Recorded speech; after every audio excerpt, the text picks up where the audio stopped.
Au nom du Père, et du Fils et du Saint-Esprit. Amen. Grande joie, en ce 29 juin, nous célébrons la solennité de Saint-Pierre et Saint-Paul. Une grande fête pour toute l'Église. Et la première lecture d'aujourd'hui, c'est Actes des Apôtres, chapitre 12, versets 1 à 11. Vers ce temps-là, le roi Hérode mit la main sur quelques membres de l'Église pour les maltraiter. Il fit périr par les glaives Jacques, frère de Jean. Voyant que c'était agréable aux Juifs, il fit encore arrêter Pierre. C'était les jours des Azimes. Il le fit saisir et jeter en prison, le donnant à garder à 4 escouades de 4 soldats.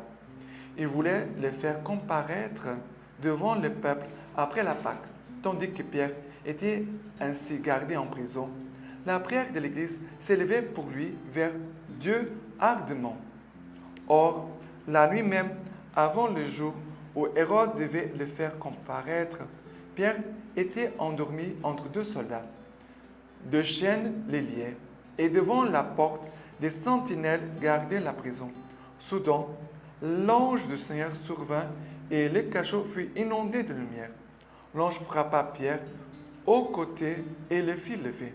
Debout, vite, dit-il, et les chaînes lui tombèrent des mains.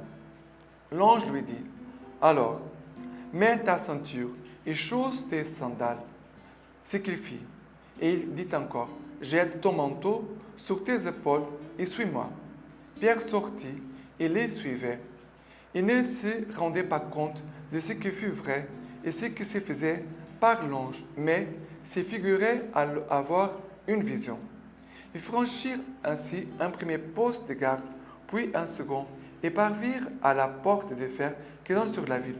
D'elle-même, elle s'ouvrit devant eux. Ils sortirent, allèrent jusqu'au bout d'une rue, puis brusquement l'ange le quitta. Alors Pierre, revenant à lui, dit, « Maintenant je sais réellement que le Seigneur a envoyé son ange et m'a arraché aux mains d'Hérode et à tous ceux qui attendaient le peuple des Juifs. » Alors, ici dans cette lecture, on voit Pierre qui est mis en prison, gardé par des soldats. Il est enchaîné, il a 2 chaînes qui les liaient. Alors, ici, on voit qu'est-ce qui se passe. Pierre est en prison, bien gardé, mais là, l'Église prie ardemment pour Pierre. La force de la prière de l'Église. Ça veut dire, c'est pour cela qu'on doit demander aux frères et sœurs de prier, de leur confier des intentions. Parce que l'Église, elle a une force de prière, de supplication vers Dieu. Le miracle que Pierre reçoit, d'avoir un ange qui va le délivrer, c'est l'action, fruit de la prière de l'Église. Et voilà que Pierre, pendant qu'il dormait, l'ange vient, le délivre, le fait passer par les portes, il le fait sortir. Et regardez comme Pierre obéit à la voix de l'ange. Et il ne dit rien, il fait seulement ce que l'ange lui demande. Et ça, c'est aussi la grâce de la confiance en Dieu. De faire confiance aussi à l'Église. De faire confiance à l'accompagnateur spirituel. Et ici, c'est ça aussi. On passe maintenant du contexte de Pierre vers notre contexte, chacun de nous. Et après, Pierre va être délivré, il va se trouver libre, et il dit, maintenant je sais que réellement le Seigneur a envoyé son ange et m'a arraché en main d'Hérode. Mais regardez que Pierre, ici, il se rend compte maintenant que c'est vrai, mon don, je suis en train de recevoir une grande grâce. Il se rend compte. Mais Pierre ne va pas partir en courant, laisse-moi partir, je vais me délivrer, je vais me cacher. Non. Pierre va continuer d'accomplir la mission que le Seigneur lui avait confiée. Très important. Les grâces que le Seigneur nous donne, c'est toujours en fonction du bien des autres, de l'évangélisation, de proclamer la parole de Dieu, pour que le salut puisse entrer dans le cœur des personnes. pour que la lumière de Dieu puisse entrer dans le cœur des personnes. Que la grâce de la conversion, le changement du cœur puisse entrer dans le cœur. Très important, d'accord? Première lecture d'aujourd'hui. Maintenant, le psaume d'aujourd'hui, c'est le psaume 34, psaume 34, 2 à 9. Je bénirai le Seigneur en tout temps, sa louange sans cesse en ma bouche. Dans le Seigneur, mon âme se loue. Qu'ils écoutent les humbles, qu'ils jubilent. Magnifiez avec moi le Seigneur, exaltons ensemble son nom. Je cherche le Seigneur, il me répond. De toutes mes frayeurs me délivre. Qui regarde vers lui resplendira, et sur son visage point d'honte. Un pauvre a crié, le Seigneur écoute. De toutes ses angoisses, il le sauve. Il campe l'ange du Seigneur autour de ceux qui les craignent, et il les dégage. Goûtez et voyez comme le Seigneur est bon. Heureux qui s'abrite en lui. Alors, ici, le Seigneur, c'est lui qui cherche le Seigneur lui répond. Et de toutes ses frayeurs, les délivre. Très important. Cherchez le Seigneur et le Seigneur nous délivre.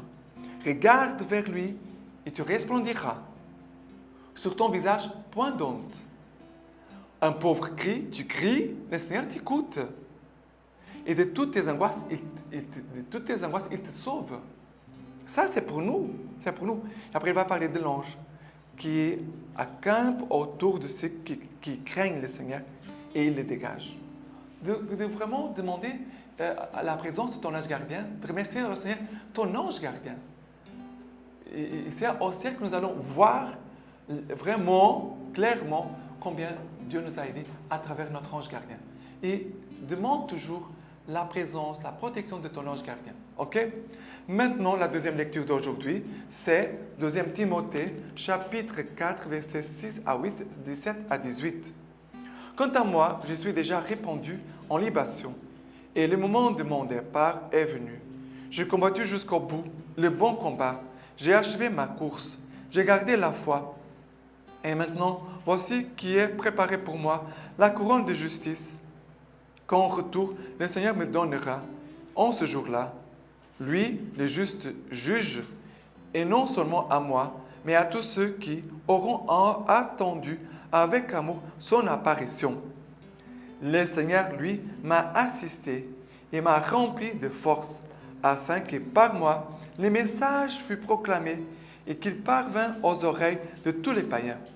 Et j'ai été délivré de la gueule du lion.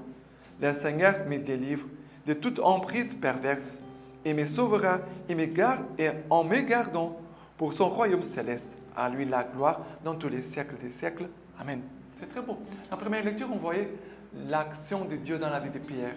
Maintenant, nous voyons l'action de Dieu dans la vie de Paul. Et Paul qui dit, j'ai combattu jusqu'au bout le bon combat. Ça veut dire, j'ai combattu jusqu'à la fin de ma vie le bon combat. Nous devons demander cette grâce. Nous pouvons garder cette phrase pour nous aujourd'hui. J'ai combattu jusqu'au bout le bon combat. J'ai achevé ma course. J'ai gardé la foi. Ici, c'est l'essentiel de notre vie chrétienne. C'est l'essentiel. Nous vivons cela parce que le combat, nous l'aurons toujours. Jusqu'à la fin de notre vie. Jusqu'à la fin de notre vie. Il y aura des combats.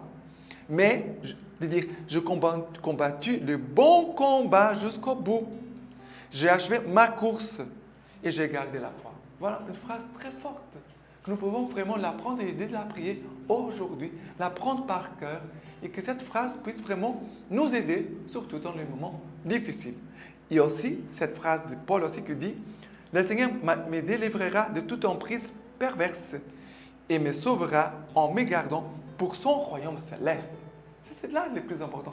Parfois, il y a des gens qui perdent leur temps avec des pensées inutiles. Même parfois, on prie et on ne prie pas bien. On peut dire comme ça. On ne prie pas bien. Et si nous prions en demandant des choses comme ça, on est sûr que Dieu va nous exaucer. On est sûr que Dieu va nous écouter, va nous exaucer notre prière. Mais il y a des prières que peut-être Dieu ne va pas exaucer. Mais Dieu dit, mais cela sert à quoi, ce que tu me demandes? Très important de comment nous prions et qu'est-ce que nous demandons dans notre prière. nous devons demander ce qui est vraiment le plus important pour notre vie et notre mission et notre vocation. Maintenant, l'évangile d'aujourd'hui, c'est Matthieu chapitre 16, versets 13 à 19. Et ceux-là revinrent l'annoncer aux autres, mais on ne leur crut pas non plus. Enfin, il se manifesta aux 11 eux-mêmes pendant qu'ils étaient à table, et il leur reprocha leur incrédulité et leur obstination à ne pas ajouter foi à ceux qu'il avait vus ressusciter. Et il leur dit, allez dans le monde entier, proclamez l'évangile à toute la création. Celui qui croira et sera baptisé sera sauvé.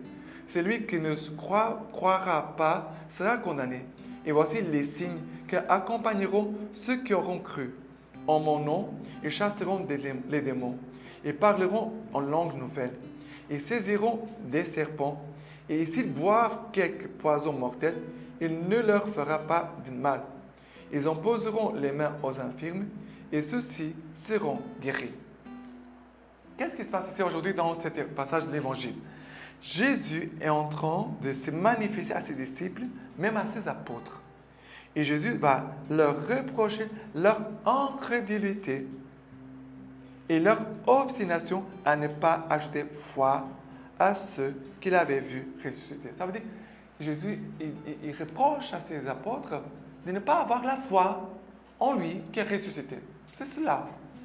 Jésus est ressuscité, Jésus est vivant, Jésus a vaincu la mort, a vaincu les péchés, Jésus a vaincu les ténèbres, tout le mal, Jésus a vaincu. Et les gens ne croient pas. C'est le mystère pascal qui vient toute notre force pour notre vie. C'est le mystère pascal que nous recevons les grâces de Jésus. Pour chasser, regardez ici, pour chasser les démons, pour parler d'un nouvel langage, ça veut dire avoir cette intimité avec l'Esprit Saint, aussi de ne pas avoir peur des serpents, et voilà, des choses, des créatures, mais d'avoir cette certitude que je suis au service du Seigneur. Et le Seigneur peut se servir de moi comme il voudra. Même si je ne me rends pas compte, le Seigneur se sert de moi, même si je ne me rends pas compte, même si je ne vois pas. Mais je suis à son service. Je suis au service de ressuscité.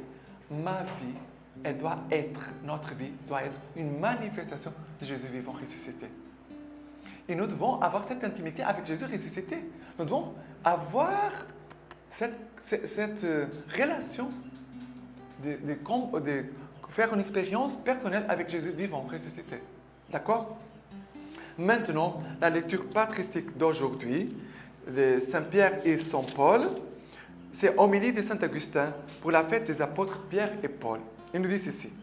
C'est le bienheureux Pierre, le premier des apôtres, celui qui aimait fougueusement le Christ, qui a eu le bonheur de s'entendre dire « Et moi, je te le déclare, tu es Pierre, car lui-même venait de dire « Tu es le Messie, le Fils du Dieu vivant. » Et le Christ lui dit alors « Et moi, je te le déclare, tu es Pierre, et sur cette pierre, je bâtirai mon Église.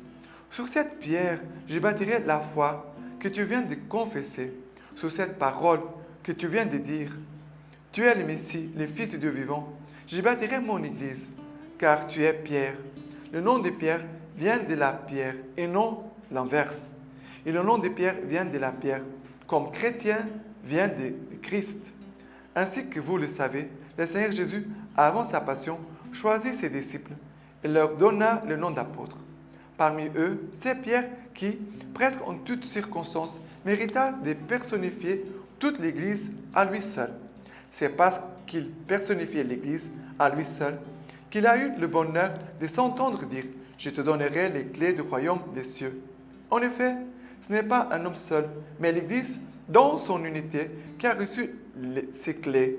Ceci met en relief la prééminence de Pierre, car il a représenté l'universalité et l'unité de l'Église. Lorsqu'il lui fut dit « Je te confie alors », qu'il s'était confié à tous. En effet, pour que vous sachiez que c'est l'Église qui a reçu les clés du royaume des cieux, écoutez ce que le Seigneur dit à tous ses apôtres dans un autre endroit. Recevez l'Esprit Saint. Et aussitôt, Tout homme à qui vous remettrez ses péchés, ils lui seront remis. Tout homme à qui vous maintiendrez ses péchés, ils lui seront maintenus. Et c'est encore à juste titre que le Seigneur, après sa résurrection, confia à Pierre en personne la charge de faire paître ses brebis. Car il n'est pas le seul parmi les disciples qui méritait de faire paître les brebis du Seigneur. Mais si le Christ parle à un seul, c'est pour mettre en valeur l'unité. Il s'adresse en premier à Pierre, parce que Pierre est le premier parmi les apôtres. Ne sois pas triste, apôtre, d'être interrogé 3 fois. Réponds 1 fois, réponds 2 fois, réponds 3 fois. Que ta confession soit victorieuse 3 fois par l'amour, parce que ta présomption a été 3 fois vaincue par la crainte. Il faut délier 3 fois ce que tu avais lié 3 fois. Délier par l'amour ce que tu avais lié par la crainte. Et cependant, le Seigneur, 1 fois, 2 fois et 3 fois, a confié ses brebis à Pierre. Et nous devons prier aussi, spécialement aujourd'hui, pour notre Père, Saint-Père, le Pape François. Et aussi pour tous les pasteurs, tous les bergers de notre Église. Et maintenant, je vous laisse la bénédiction par les mains toutes pures de la Vierge Marie.